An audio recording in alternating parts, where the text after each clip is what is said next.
नमस्कार, आदाब, सलाम। मैं मोहम्मद एजाज रिजवी। मैं हमेशा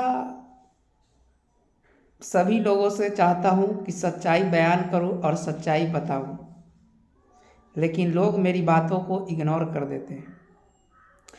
किसी शायर ने खूब कहा है कि सच्चाई छुप नहीं सकती बनावट के वसूलों से, और खुशबू आ नहीं सकती कागज के फूलों से।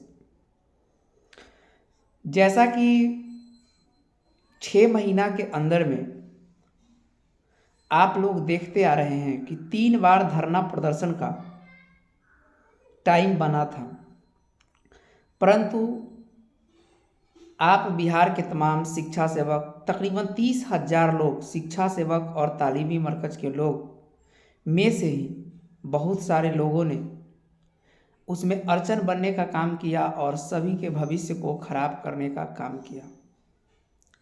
ये आपकी गलती नहीं है, ये गलती आपके सोच की है, क्योंकि आप लोग सही से पढ़ते नहीं और सही से सुनते नहीं। क्योंकि संविधान के दायरे में रहकर अपनी आवाज़ को सरकार के पास, ऑफिस के पास कहीं रखना कहीं से कोई गलत नहीं है, और आप अपने अधिकार की लड़ाई शांतिपूर्वक तरीके से रख सकते हैं। परंतु किसी एक व्यक्ति विशेष पे आश्रित रहना, ये बहुत बड़ा दुर्भाग्यपूर्ण है। और ये सब जो है कुछ लोगों के कारण ही हो रहा है। अभी फिलहाल ही मैं घोषणा करने ही वाला था, जिसमें हमारे साथ साथ बिहार के कई बुद्धिजीवी साथी और पढ़े लिखे व्यक्तित्व के धनी लोग, जैसे संजय ऋषि जी अररिया, प्रकाश बौद्ध जी, शहाबुद्दीन अंसारी पूर्वी चंपारण, और हमारे संगठन के वरिष्ठ नेता इस्लाम अंसारी जी दरभंगा। और इसके वजह से बहुत सारा विचार लोगों का आया ग्रुप के माध्यम से, और फ़ोन करके माना किया गया कि नहीं, आप ऐसा नहीं कीजिए, ऐसा होने वाला है, वैसा होने वाला है। मैं आप लोगों को फिर भी मैं अपने विचार पे अड़ी रहा, क्योंकि आप लोग समझते नहीं हैं। किसी को माला पहनाने से और एप्लीकेशन देने से आपकी पहचान बढ़ नहीं जाएगी। जिसका जो पहचान है, और सबको पदाधिकारी हो या कोई भी, सत्य बात नहीं बतलाता है। और मैं सच्चाई को जान रहा था, क्योंकि अंदरूनी मुझे जानकारी थी, इसीलिए मैं खुल करके सभी के सामने अपनी बातों को रख रहा था। यहाँ मुद्दा तो कोई और था, लेकिन लोग जो है गलत हवाला कोर्ट का, फलाने का, ठिकाने का दे करके आप लोगों को भयभीत करने का काम कर रहा था, और उस रास्ते पे भटका दिया। आप लोग उस चीज़ को समझ नहीं पाए, और उन्हीं लोगों के बातों को देखते हुए मुझ पे भी आप लोग जो है, मुझे भी माना करने का आप लोगों ने प्रयास किया। और मैं सोचा कि अगर मैं आप लोगों से अलग होकर कुछ करता हूँ तो पूरे समय के लिए आप लोग मुझे ही दोष देंगे। इसलिए मैंने उस बात से मैं अपने डिसीजन को वापस ले लिया, जिसके कारण हमारे बिहार के बहुत सारे क्रांतिकारी साथी मुझसे नाराज है। मैं उन सभी से क्षमा प्रार्थी हूँ, क्योंकि मैं लोगों को ये समझवाना चाहता था कि जो लोग गलत बोलते हैं, जो आप लोगों को बरगला रहे हैं, उसी के साथ आप लोग हमेशा रहते हैं। और अब मैं आप लोगों को नहीं बोलूँगा कि मेरे साथ आ जाइए, आप लोग जिसके साथ है, जिसके साथ बिलीव कर रहे हैं, उसी के साथ रहिए।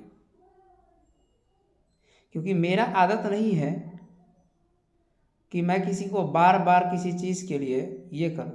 अब आप लोग को खुद सोचना है, लेकिन मैं इसीलिए आया हूं क्योंकि मेरा कथन सही हुआ, और आप लोगों को जो बरगला रहा था उसका कथन गलत हुआ। आज भी कुछ लोग जो है अलग अलग बातें करके और लोगों को बरगला रहे हैं। धरना प्रदर्शन से पूर्व भी कई हमारे महिला साथी थी वो ऑडियो रिलीज करके बोल रही थी, कई पुरुष साथी से थे जो मैसेज लीक करके बोल रहे थे। कितने ऐसे साथी लोग थे जो उसी मैसेज को बार बार बार बार सारे ग्रुप में, तकरीबन 20 से 22 ग्रुप में, तकरीबन 20 से 22 हजार लोगों तक एक ही बात को फैलाने का काम किया।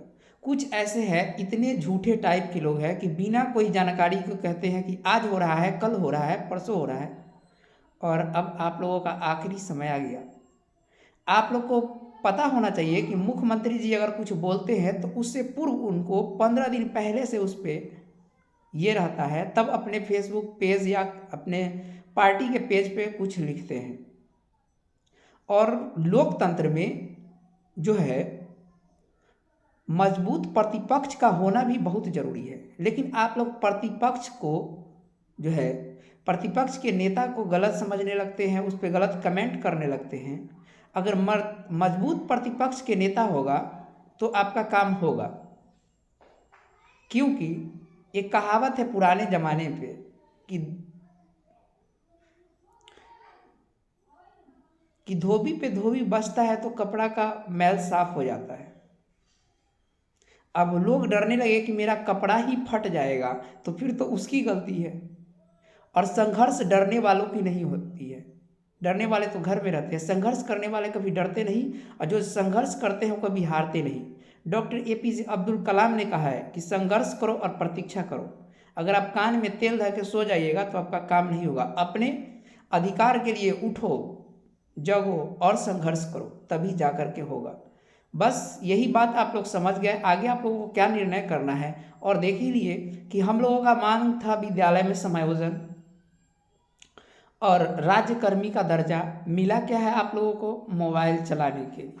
आप मोबाइल लीजिए, स्कूल जाइए और दिन भर मोबाइल देखिए। आप लोग देखिए कि जब 3500 रुपये के करीब TLM का राशि था तो आप लोग कितना आदमी को मिला और कैसे मिलता है।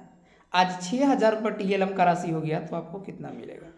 अभी आप कितना भी किसी माननीय लोगों के पास जाएंगे और आप अपना एप्लीकेशन देंगे, उन लोगों का एक ही कथन है, आप लोगों का तो 11,000 से 22,000 हुआ था, हर साल 5% इंक्रीमेंट हो रहा है, यानी 25 से 26,000 महीना तो आप लोग को मिल ही रहा है। तो फिर इतना जल्दी आप लोग क्यों हड़बड़ाए हुए? अब इस उपलक्ष्य में देखा जाए कि जिन लोगों का पिछले साल या कुछ दिन पहले भी बढ़ोतरी हुआ था उन लोगों का भी हुआ है, लेकिन उसके लिए लड़ाई लड़नी होती है सिस्टम में। और क्या होता है कि सिर्फ और सिर्फ जब कोई जाएगा तो आप जाइएगा, जब कोई धरना करेगा तो आप आवाज़ उठाइएगा। अरे भाई, सभी लोग एक ही काम को कर रहे हैं तो निरंतर प्रयास जारी रखना चाहिए। किसी भी कार्य में निरंतर प्रयास जारी रखना चाहिए। और इन्हीं बातों के साथ मैं अपनी वाणी को विराम देता हूँ। अगर मेरी बात किसी को खराब लगे तो मैं उससे क्षमा चाहता हूँ, लेकिन हमेशा फिर से कह रहा हूँ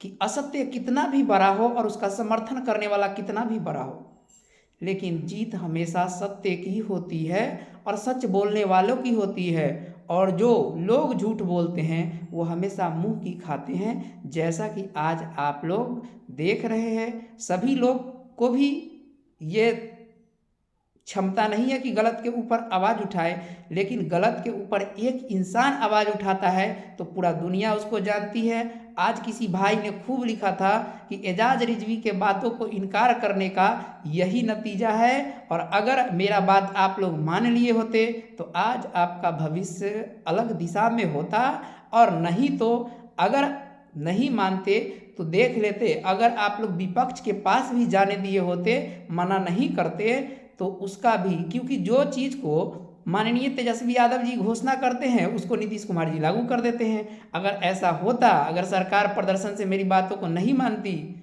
तो मैं खुद ही कई सालों तक RJD के कार्यालय से जुड़ा रहा हूँ और मैं वहाँ रहा भी हूँ। माननीय रघुवंश प्रसाद सिंह मंत्री महोदय के समय में, बाद में मैं इसमें आया हूँ। लेकिन आप लोग तो सिर्फ किस चीज़ पे विश्वास करते हैं ईश्वर जाने। इन्हीं बातों के साथ मैं अपनी वाणी को विराम देता हूँ। जय हिंद, जय भारत, जय भीम।